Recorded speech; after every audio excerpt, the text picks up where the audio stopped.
레이저 같은 것들도 여러 종류들이 있어요. 화장별로 작용하는 깊이가 다 조금씩 다른데 일반적으로는 숫자가 작을수록 조금 얕은 층, 숫자가 좀 높은, 그러니까 긴 파장을 가지고 있을수록 조금 더 깊은 층에 작용을 한다, 이렇게 생각을 하시면 될 것 같습니다. 아셔야 될 거는 시술마다 작용하는 층이 다르기 때문에. 안녕하세요, 성형외과 전문의 박상민입니다. 리프팅 시술 종류가 많고 TV에서 연예인분들도 나 울세라 했어, 나 써마지 했어, 이런 식으로 공개적으로 말씀을 많이 하시는 경우도 있어서 그 어느 때보다도 리프팅 시술에 대한 관심이 가장 많은 시기가 아닌가. 리프팅 시술들을 대부분 피부과 선생님들이나 말씀을 하시는 경우가 많은데 바라보는 관점들이 과마다 사실 조금 다른 부분들이 있거든요. 성형외과 수술하는 의사의 관점에서 바라본 다양한 리프팅 시술, 그게 효과가 없는 경우 왜 그런가, 그에 대한 해결책은 무엇인가 말씀을 드려볼까 합니다. 성형외과에서 바라보는 얼굴 피부의 층이라는 개념이 있습니다. 5층으로 나누는데요. 표면부터 뼈까지, 깊은 쪽까지 전부 다 나눠서 보는 경향이 있습니다. 저희가 이런 식으로 약어로 조금 외우는 방법도 있는데요. 첫 번째 층은 스킨입니다. 두 번째 층은 커넥티브 티슈라고도 부르고 혈압 조직이죠. 피하 조직이라고 부를 수 있고요. 세 번째 층은 아포뉴로시스, 인대 같은 거라고 생각하시면 되고, 들어보셨을지 모르겠는데 스마스라고 부르는 그런 층들이 있습니다. 그게 바로 요 3층이라고 생각을 하시면 되고요. 네 번째는 이제 그냥 망상 조직이라고 제가 표현할까요? 루즈한 조직이다. 5번은 페리오스테움,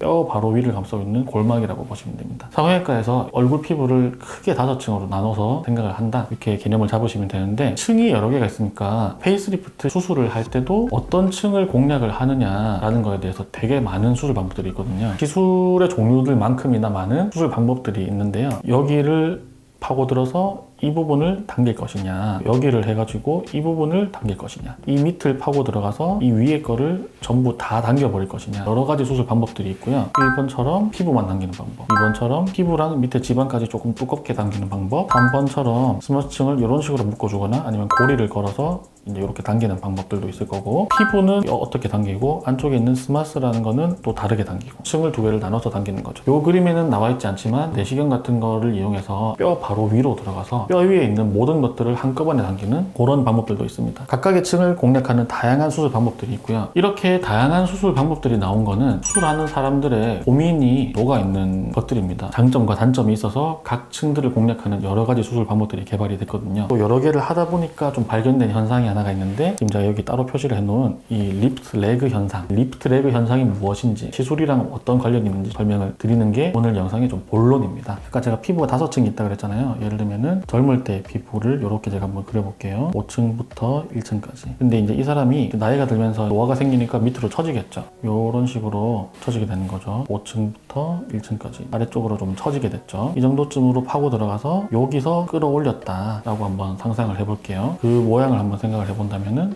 여기 처진 거랑 요거는, 여기는 안 건드렸으니까 요건 그대로 있고, 요 부분이 이제 끌어올려졌죠.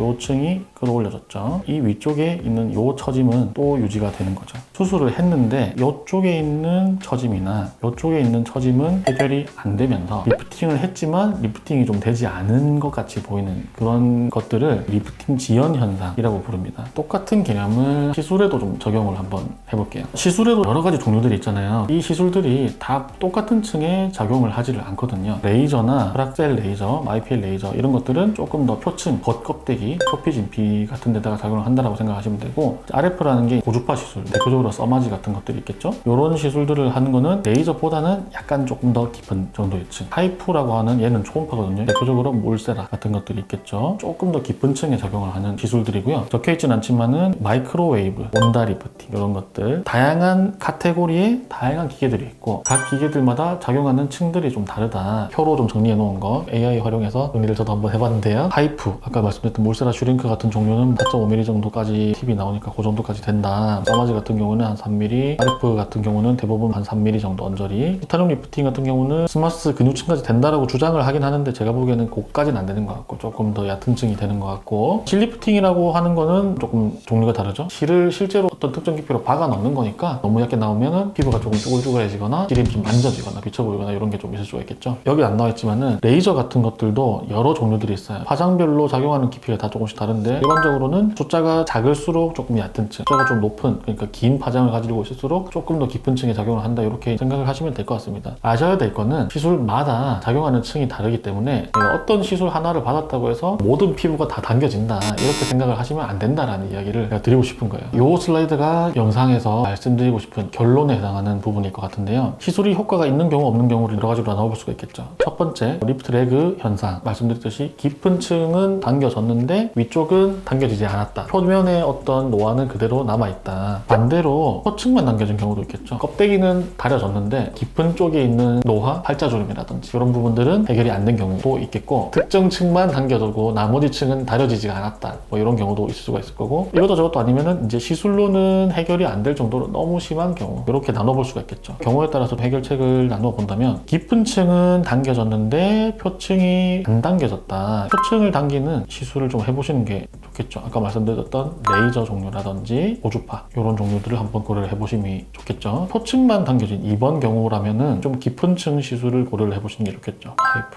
울세라, 슈링크. 저는 회사랑 아무 관련이 없습니다. 대표적인 것만 말씀드리는 겁니다. 혹은 마이크로웨이브, 온다 같은 종류가 되겠죠. 여러 층의 처짐이 있다. 이거는 깊은 거, 뭐 얕은 거 할 거 없이 전체적으로 다 해야 된다. 시술로는 이제 도달할 수 없는 그런 깊이의 노화가 있는 경우도 있겠죠. 이 두 가지 경우라면 수술을 고려를 하셔야 되는 그런 상황이다. 수술을 고려해야 되는 나이를 정확하게 말씀을 드리기는 어려워요. 같은 나이라고 해서 노화가 다 똑같은 것도 아니고, 같은 나이라고 무조건 이때부터는 수술을 해야 된다는 거는 없지만, 대략적으로는 저는 그래도 50세를 전후로 해서는 50세를 넘어가고 나서부터는 조금씩 그래도 수술을 한번 고려를 해보시는 게 좋지 않을까 말씀을 드리겠습니다. 오늘 준비한 내용은 여기까지고요. 영상이 도움이 되셨다면 좋아요, 구독, 알림 설정, 궁금한 점은 댓글로 남겨주시면 확인하고 제가 답변을 드리도록 하겠습니다. 지금까지 시청해주셔서 감사합니다. 정형외과 전문의 박상민 원장이었습니다.